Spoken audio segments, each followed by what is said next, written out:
what is going on? Welcome back to another video. I know it's been a long time since I posted. I've been extremely busy these past few months just with school and life, but I wanted to record a quick video for you, just updating y'all on my life. For those of you that have been following me for a while know that I've been in school these past few years for my master's, and I'm excited to announce that I just graduated. I finished my master's degree in counseling this fall.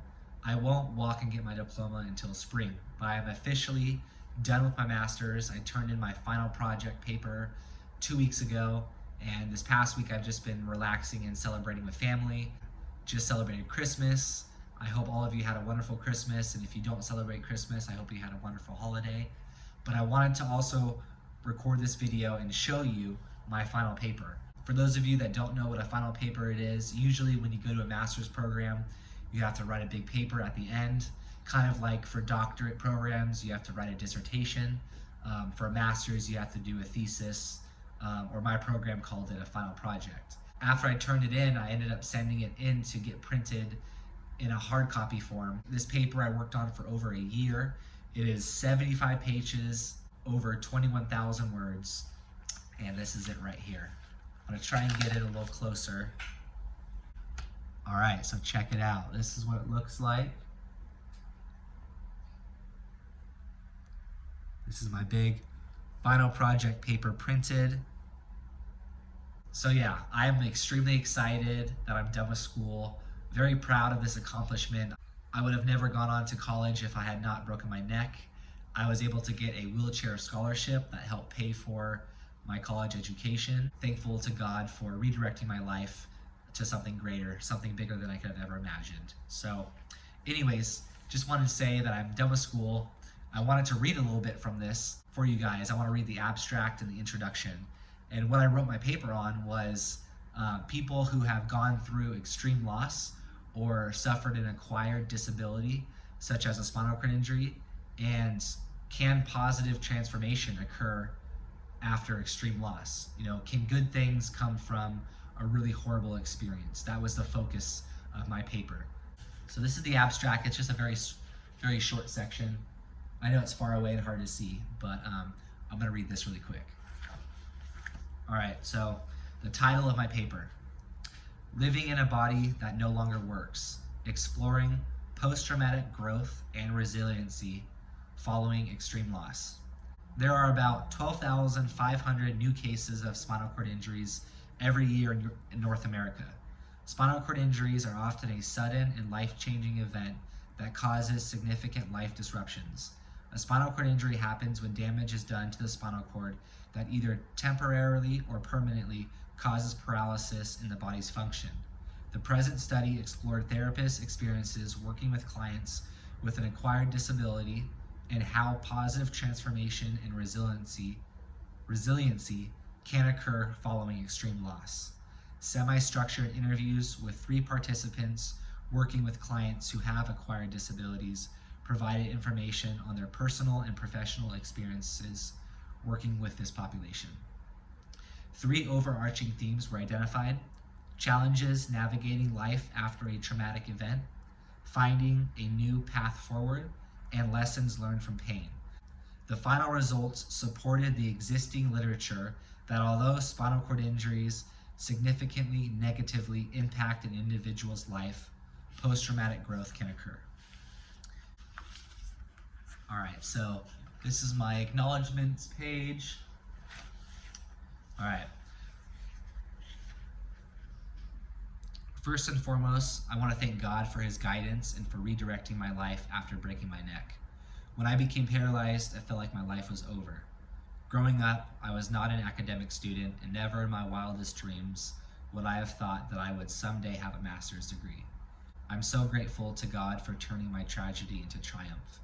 My injury has given my life purpose and a fulfilling path I never expected to go down.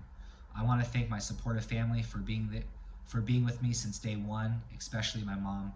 I would have never gone to college if you hadn't pushed me. I am forever grateful for the sacrifices you made for me. I love you, Mom. I would also like to thank Swim with Mike for helping pay for my education. I would not be where I am today without being a part of their amazing organization. Because of them, I have an education and a future.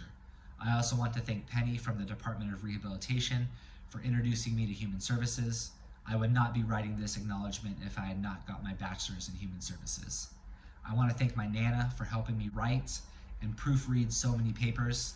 Thank you for your patience and guidance. Those memories of you coming over will forever be with me. Last but not least, I want to thank Sedona, my service dog, for her unconditional love and support over these years. You have no idea how much you mean to me. Lastly, I want to thank my high school history teacher, Mr. Wren, for 3 inspirational words that have never left my mind: improvise, adapt, overcome. And lastly, guys, I just want to read the introduction to my paper, which is about the day of my accident from my perspective. Imagine you are at the beach on a beautiful day in Southern California. The sky is blue and you feel the sun shining on your face. You are there with a group of friends enjoying the day. The air is fresh and you can hear the seagulls in the distance. You hear the sounds of the waves crashing on the shore and feel the wind blowing through the hairs on your skin. You look down and feel the warm sand between your toes. An uncontrollable smile comes across your face because you are happy to be in this moment and surrounded by friends. One of your friends rallies everyone to go into the water one more time before it's time to pack up and head home. Everyone gets up and starts heading towards the ocean. As you are running towards the water, you remember it being cold from earlier. You decide you're going to dive into a wave once you are deep enough and submerge yourself into the water to get used to it quicker. The wet sand and water hit your feet as you get closer. The cold water sends chills up your spine, but right now there's no place you would rather be. A wave starts to form in the distance and you decide that's the one you're going to dive into. You focus on it as it gets closer to you and get ready to dive. The wave is now in front of you and you dive headfirst. You feel invincible. Little did you know that would be the last time you would ever run again. Crack. You hear a snap, but you're not quite sure what it was. Something feels off, but you can't put your finger on it. You notice the water no longer feels cold on your skin. You go to get up, but nothing happens. The muscles in your body aren't working. You try to get up again, still nothing. Panic starts to set in. You realize something horrible just happened and are now face down in the ocean, unable to get up. Fear takes over. The thought goes through your head that you are paralyzed and that is why you can't move. You wonder if any of your friends will notice you. The only thing you can do is hold your breath for as long as possible. That is the only way to survive.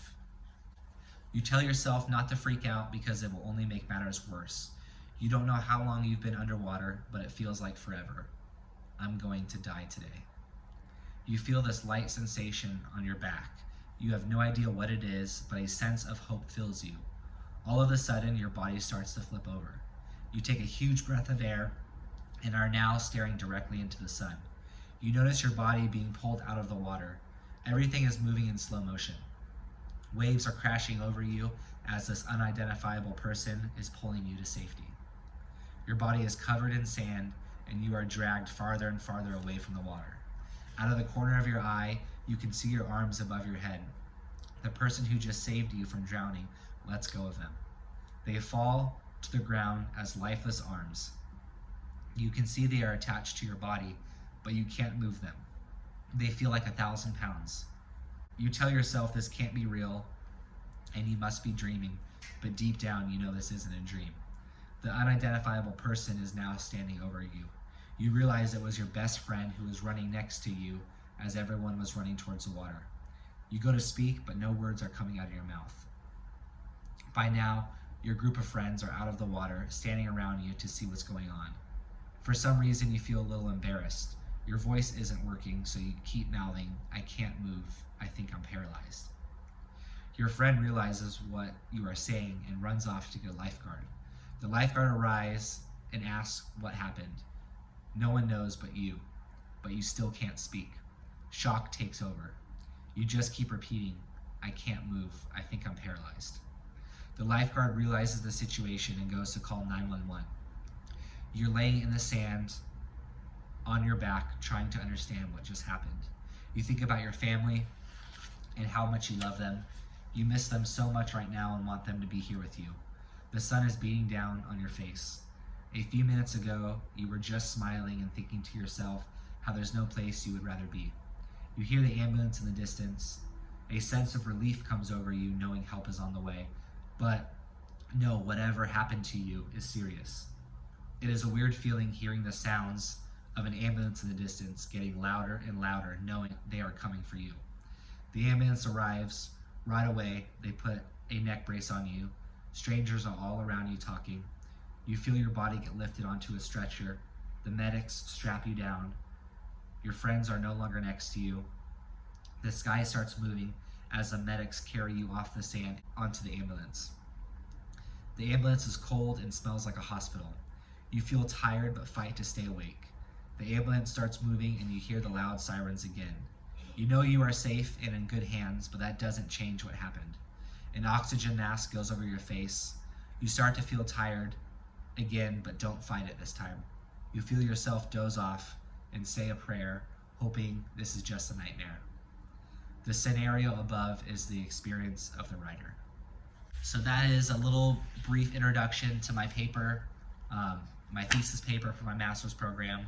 75 pages, 21,000 words, probably one of my proudest accomplishments. So anyways, I wanted to just make an update video for y'all. I have another update that I'm probably gonna wait to talk more about, but I recently started seeing someone again and would love to introduce her to y'all. So if you want to comment below some questions that you want us to ask that we can answer, I was thinking of doing a fun Q&A video with her. So comment some good stuff below that you want to know. Thank you for everyone that has just been supportive with me, over these years, that watch my videos, that comment, that stay up to date. Thank you all. I hope you all have a happy new year, and I will see you in my next video.